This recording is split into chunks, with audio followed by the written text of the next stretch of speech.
Hola, nosotros somos alumnos de la Facultad de Derecho de la Universidad Anáhuac Querétaro.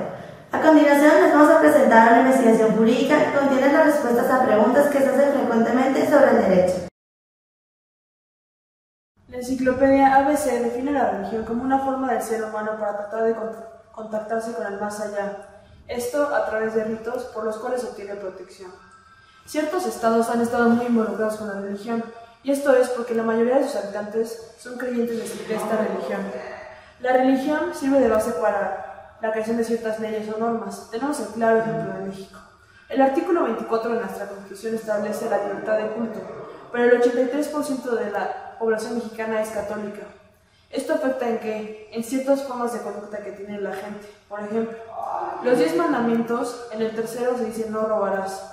El robo está tipificado por el Código Penal, pero no importa esto, ya que los creyentes de esta religión no van a robar por el simple hecho de que su religión se los dicta. Por lo tanto, va a un lado del código y simplemente actúa por su religión. Esto nos dice que la religión y el derecho van muy de la mano. ¿Por qué? Porque una se complementa con otra. Y la religión siempre va a ayudar o perjudicar al derecho. La creación, aplicación y desarrollo de las normas jurídicas válidas son tareas de los órganos del Estado, nos dice el autor Leonel Pérez Nieto. La validez de una norma jurídica supone por una parte que ha sido creada por un órgano del Estado y para la organización de la política estatal. La aplicación de las normas jurídicas generales a casos concretos solo puede ser llevada a cabo válidamente por un órgano del Estado, al que se denomina tribunal, en el curso de un proceso judicial que se rige por normas jurídicas. De igual manera, el desarrollo de las normas jurídicas también debe ser realizado por un órgano estatal. En el caso de los reglamentos administrativos, hemos visto cómo se lleva a cabo por el Poder Ejecutivo. Así, actualmente no sería posible hablar de derecho sin presuponer al Estado, y tampoco sería posible imaginarse el funcionamiento del Estado sin normas jurídicas que dirigen su actuación. El Estado constituye una forma de organización política, más concretamente una verdadera institución política.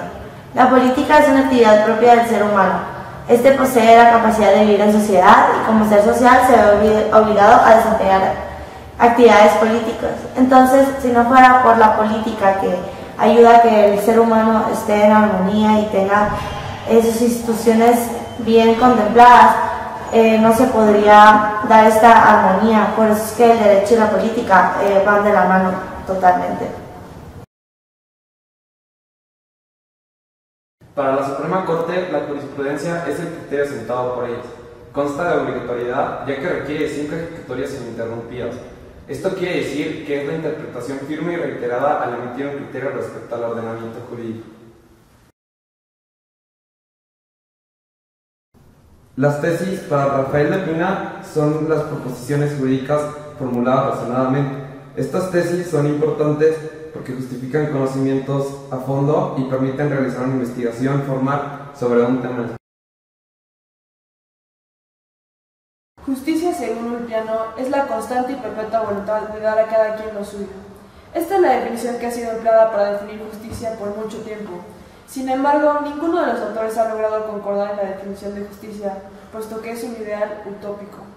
Para nosotros la definición de Ulpiano no procedería, ya que el dar a cada quien lo suyo es algo subjetivo, porque ¿quiénes somos nosotros para determinar qué es lo que se le debe dar a cada quien? También hace referencia a la voluntad, la cual recae en cada persona, es decir, no podemos asumir que esta voluntad va a ser igual en cada persona. Por lo tanto, esta definición es algo ambigua y no expresa lo que es justicia en realidad. Platón afirma que la justicia es una virtud que puede referirse tanto al individuo como al Estado. Solo los hombres justos pueden hacer un Estado justo. Esta definición nos habla sobre justicia como algo ético o moral. La moralidad es independiente y única de cada persona, y es por esta razón que la justicia sigue siendo solamente un ideal que muchos autores han tratado de definir, pero que simplemente no tiene definición, ya que la justicia solo se llevará a cabo cuando ésta no tenga vicios y el mundo tenga la misma forma de pensamiento.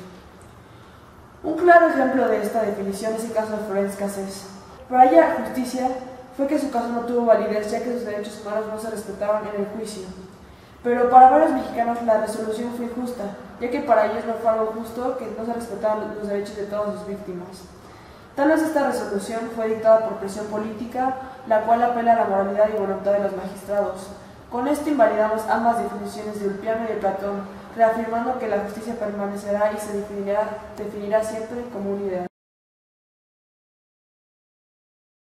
Rafael Lepina nos dice que la equidad es un atributo de la justicia que cumple la función de corregir y enmendar el derecho escrito, restringiendo unas veces la generalidad de la ley y otras extendiéndola para suplir sus deficiencias con objeto de atenuar el rigor de la misma. Esto nos dice que la equidad hace que la ley se eleve, se reduzca o complemente para adecuarse a la situación y hacerla de cierta manera más justa para algunas personas que lo requieren. La igualdad para Platón es la ausencia de toda discriminación entre los seres humanos en lo que respecta al derecho.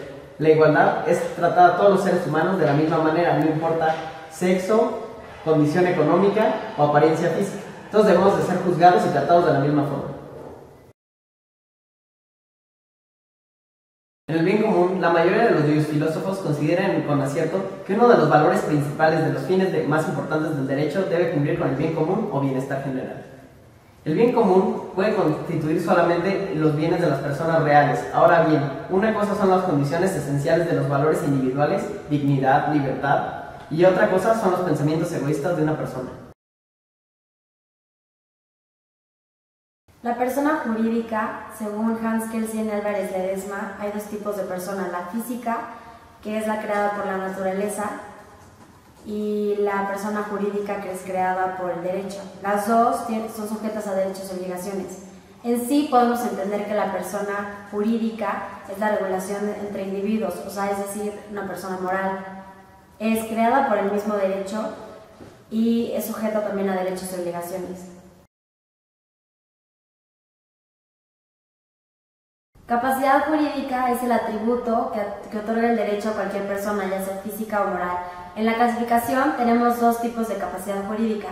La capacidad de goce, que se reconoce desde la concepción y termina en la mayoría de edad. Se ejercen los derechos por un representante o siendo así la patria potestad. Y la capacidad de ejercicio es la segunda, y esta se adquiere cuando la persona adquiere la ciudadanía. Y los derechos se ejercen de manera directa e inmediata.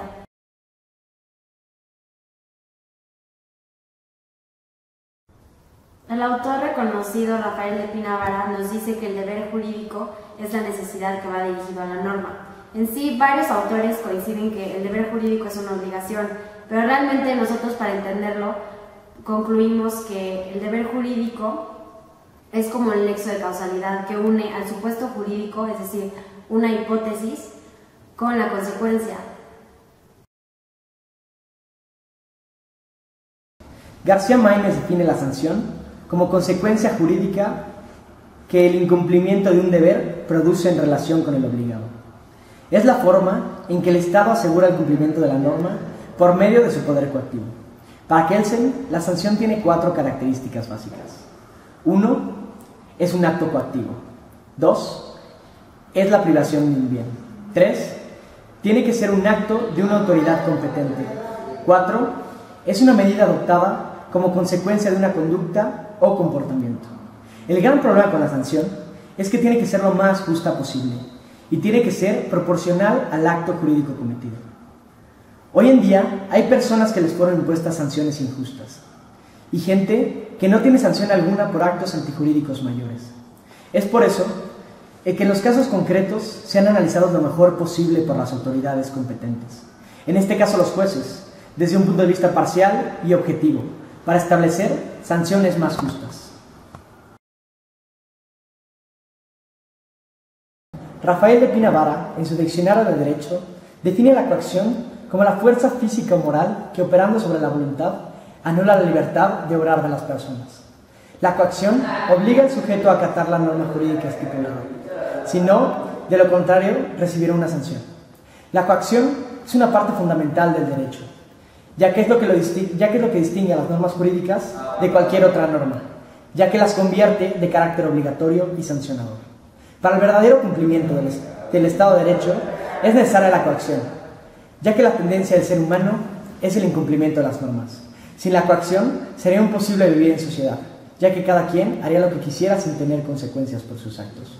Por otro lado, en contraposición, existe una corriente que declara que no es necesaria la fuerza de coacción, sino por el contrario, es necesario convencer a las personas del por qué seguir las normas y no solo castigar.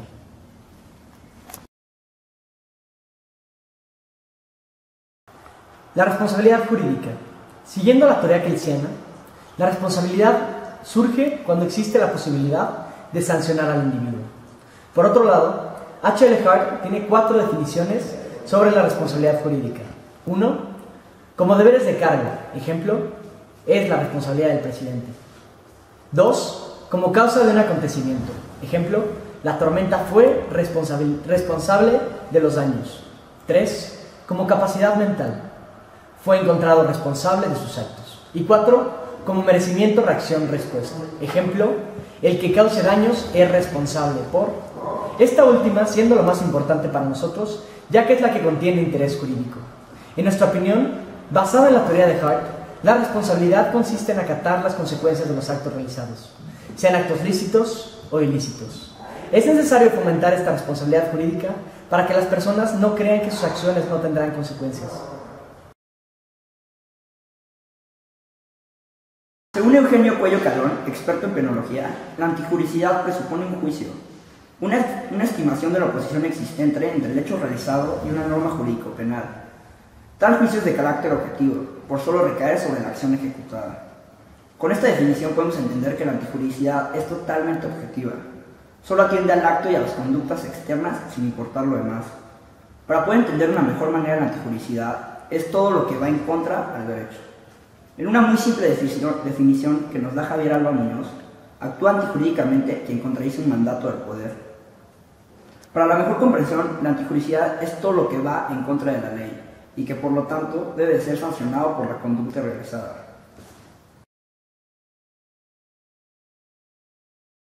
Según las reglas de ESMA, el acto ilícito es cuando una persona contradice o violenta una norma jurídica por su acción u omisión, voluntaria o involuntaria. Kelsen nos dice que el acto ilícito tiene una función singular en el derecho, la de señalar y en su caso sancionar aquellas conductas sociales que de acuerdo con cada sistema normativo obstruyen la convivencia o cooperación social.